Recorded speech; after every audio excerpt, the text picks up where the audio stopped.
जी हाँ दोस्तों, अभी अभी आईपीएल ऑक्शन खत्म हुई है और सबसे महंगे खिलाड़ी बने हैं कैमरन ग्रीन। और फिर उनके नीचे आते हैं मतीसा पथिराना जो 18 करोड़ में आए हैं, और जुलियन लिविंगस्टन जिन्होंने सबसे पहले जब वो ऑक्शन में आए तो उन्हें कोई खरीदार नहीं मिला, बट वो दूसरे बार आए तो वो 13 करोड़ ले गए हैं। तो आइए हम बात करते हैं कि कौन खिलाड़ी कितने में बिके हैं। तो चेन्नई सुपर किंग ने इस बार खरीदा है राहुल चार को, जो 5 करोड़ 20 लाख के हैं, जो इंडियन स्पिनर है। फिर उसके बाद इन्होंने लिया मैट हेनरी को और सरफराज खान को भी, जो सैयद मुश्ताक अली ट्रॉफी में बहुत अच्छे कर रहे हैं। वो उनका बेस्ट प्राइस 75 लाख पे वो खरीदे हैं। फिर मैथ्यू सोट जो ऑस्ट्रेलिया का बहुत ही धाकड़ ऑलराउंडर है, मैथ्यू सोट। और कार्तिक शर्मा जो विकेट कीपर बैट्समैन है, तो इनको इन्होंने 14 करोड़ 20 लाख में खरीदा है, जो एक चर्चा का विषय है। और हाल ही में इनका फॉर्म बहुत अच्छा चल रहा है। और एक खिलाड़ी है प्रशांत वीर, जिन्होंने चेन्नई ने इन्हें 14 करोड़ 20 लाख में इन्हें भी खरीदा है, और ये ऑलराउंडर है। अब देखते हैं वो क्या परफॉर्मेंस देके आते हैं, या प्राइस टैग के कारण वो परफॉर्मेंस में गिरावट दिखेगी। और इन्होंने अकील हुसैन को भी खरीदा है, उनके बेस प्राइस 2 करोड़ में। तो अब तक ये पूरा जो प्लेयर का मैंने नाम लिया, ये था चेन्नई का। तो अब हम बात करेंगे एलएसजी के बारे में। इन्होंने काफी बड़े बड़े नाम और जो उभरता हुआ चेहरा है, इनको इन्होंने खरीदा है। इन्होंने खरीदे हैं जोश इंग्लिश को 8 करोड़ 60 लाख में, जो फर्स्ट राउंड में अनसोल्ड गए थे और जिनको पंजाब छोड़ी थी एवेलेबिलिटी के कारण।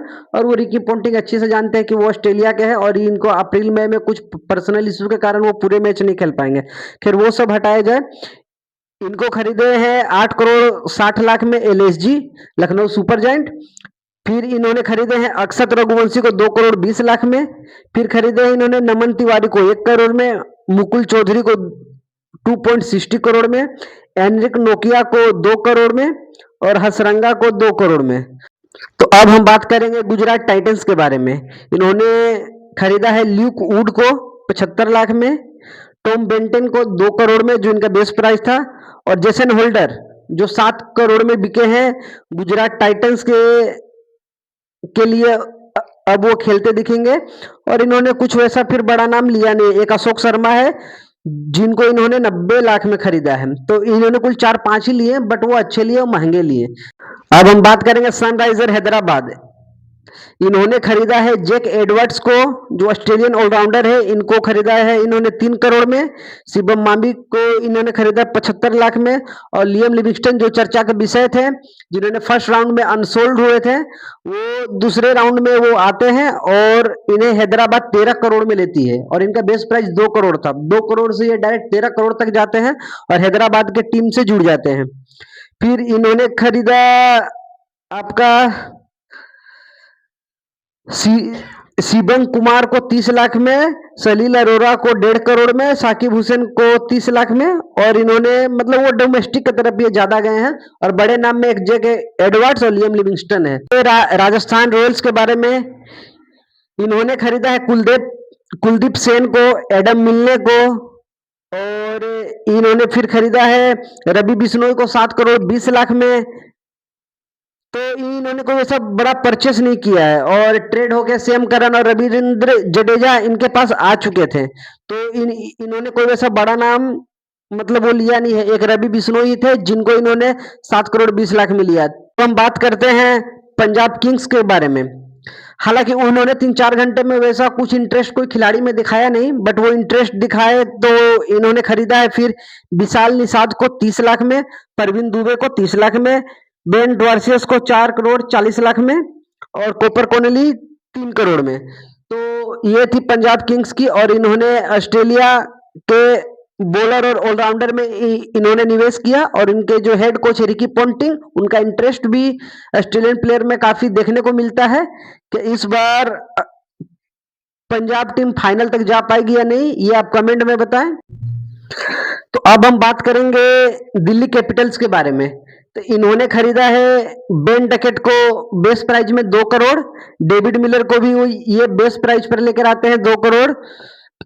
और अब तक इन्होंने यही खरीदा है। और काइल जेमिंसन को भी इन्होंने 2 करोड़ में खरीदा। और पृथ्वी शॉ को आखिरकार ये ले ही लिए 75 लाख में। तो ये थी डीसी की परचेस। और इन्होंने एक और लिया है पथुम निशांका, इनको इन्होंने 4 करोड़ में लिया। और लुंगी एनगीडी को बेस प्राइस 2 करोड़ में लिया। तो अब हम बात करेंगे मुंबई इंडियंस मुंबई इंडियंस के बारे में। हालांकि इनके बारे में ज्यादा बात ही नहीं होंगी, क्योंकि इन्होंने अपना वो बड़ा पर्स लेकर नहीं आया था इस ऑक्शन में।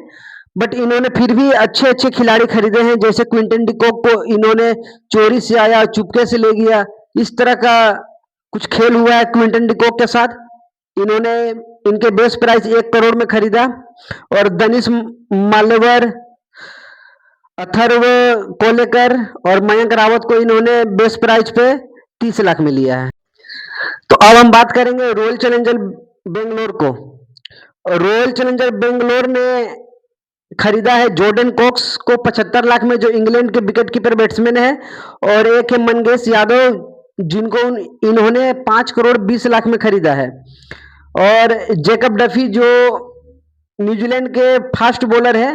हालांकि इन्हें जब लिया गया तो बहुत सारे सवाल जवाब हो रहे थे कि जेकब डफी को क्यों लिए, लेकिन वो बाद में पता चला कि वो तो T20I में वो सेकंड रैंक पर है एज अ बॉलर। तो इनका हालिया फॉर्म बहुत ही अच्छा चल रहा है। और वेंकटेश अय्यर को इन्होंने 7 करोड़ में खरीदा है।